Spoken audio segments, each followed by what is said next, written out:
ஸ்ரீ குருப்யோ நமக. அம்பிகையின் நினைவு அகலாதிருக்க அபிராமி அந்தாதியின் இந்த 33வது பாடலை நாம் பாட வேண்டும்.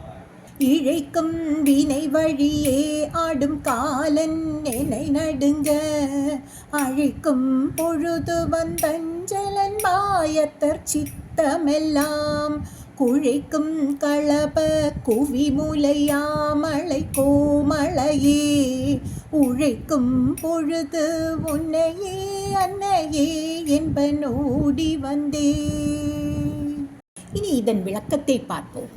இழைக்கும் வினை வழியே அருங்காலன் என்னை நடுங்க அழைக்கும் பொழுது என்று அபிராமிப்பட்டர் கூறுகிறார். இதன் பொருள், இழைக்கும் வினை வழியே என்று கூறுவது வினைகள் செய்து நாம் தான் காலனை நம்மிடம் வரச் செய்கிறோமே அல்லாமல் அவன் நம்மிடம் வருவதற்கு வேறு எந்த காரணமும் இல்லை. இது என்னவென்றால் நமது கர்மவினைதான் காரணம் என்று பட்டர் உணர்த்துகிறார்.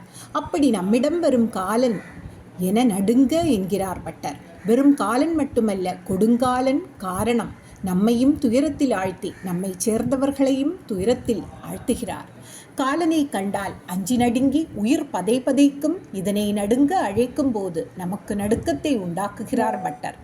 பட்டர் காலன் அழைக்கும் பொழுது என காலனின் கொடுமைத்தன்மையை சுட்டிக்காட்டுகிறார். நம் கர்ம வினைகள் நாள்தோறும் நம்மை தேயச் செய்கின்றன என்பதை தான் பட்டர் இழைக்கும் வினை என்று உணர்த்துகிறார். வந்து அஞ்சலென்பாய் என்று கூறுவதின் பொருள், அபிராமிப்பட்டர் கூறுவது காலன் வரும் காலம் பட்டர் அறிய முடியாது, ஆனால் நிச்சயமாக அபிராமிக்கு தெரியும்.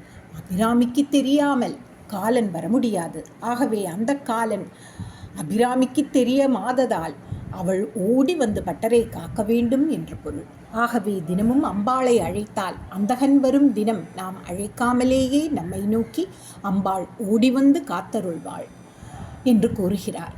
அத்தர் சித்தரெல்லாம் குழைக்கும் களப குவிமுலை என்று கூறுகிறார். இதன் பொருள், பட்டர் அம்பாளை தன் பிராணநாயகனான சிவபெருமானின் சித்தத்தை உருக வைக்கும் சிறந்த 2 ஸ்தனங்களை கொண்டவளே என்று அழைக்கிறார். ஆலகால விஷத்தை சிவபெருமான் பருகிய போது அம்பாள் தானே வலிய ஓடி வந்து கண்டத்தில் விஷம் இறங்கா வண்ணம் காப்பாற்றியதால் அம்பாள் உயிரளித்த உத்தமே என்று பட்டர் கூறுகிறார். இது அம்பிகையின் செயலால் சதா மனம் உருகுகிறது என்று பட்டர் கூறுகிறார். மேலும் அம்பாளின் 2 ஸ்தனங்களில் அழகால் ஐயன் என்ற பரமசிவன் உள்ளம் குழைந்து உருகியது என்கிறார் பட்டர். யாமளை கோமளமே என்கிறார் பட்டர். அம்பிகைக்கு ஷியாமளை என்ற பெயரும் உண்டு. தமிழில் யாமளை என்று சொல்வார். ஷியாமளை என்றால் எல்லாவற்றிலும் மென்மையானவள் என்ற அர்த்தம். பட்டர் அம்பாளை ஷியாமளா ஆகமத்தால் போற்றப்படுபவள் அபிராமி என்று சொல்கிறார். பொழுது உழைக்கும் பொழுது உன்னையே அன்னையே என்பன் ஓடி வந்தே என்று பட்டர் சொல்கிறார். அதன் பொருள், மரணம் வருத்தும் நேரம் அன்னை அபிராமி ஓடி வந்து காத்தருள்வாள் என்று பட்டர் கூறுகிறார்.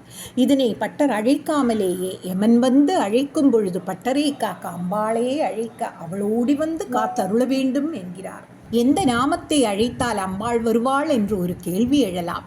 எல்லா நாமங்களையும் உள்ளடக்கிய அம்மா என்று கூறி அழைத்தாள் அம்பாள் விரைந்து ஓடி வந்து காத்தருள்வாள்.